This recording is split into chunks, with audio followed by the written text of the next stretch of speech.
So hey guys, welcome back to our channel. তো চলে আসলাম ছোট্ট একটা মিনি ব্লগ নিয়ে। আজকে আমি গ্যালারিটা একটু ঘাঁটছিলাম, ঘাঁটতে ঘাঁটতে তখন দেখি এই ভিডিওটা। তো আমি দেখলাম এই ভিডিওটা আমি তো পোস্টই করিনি, তো এই কারণেই আজকে এডিট করে পোস্ট করার জন্য তো তোমরা দেখতে থাকো ভিডিওটা কেমন লেগেছে।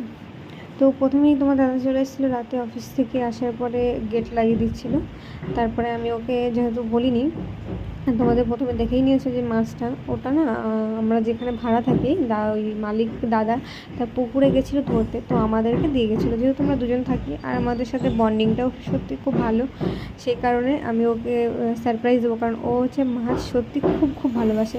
শুধু ওর রিয়াকশানটা তোমরা দেখো, ওই দেখেছো ও, মানে ও মাছটা দেখে অবাক হয়ে গেল, বলে কী করে আসলো। আমি বলছিলাম কি একটা বিড়াল মাছটা মুখে করে নিয়ে যাচ্ছিলো, তখন আমি মুখ থেকে কেড়ে নিয়ে নিয়েছি, দিয়ে হাসছে ও। আসলে ও বলছিল বলো বলো খুশি হয়েছি। আমি যে কেন, তুমি খুশি হও?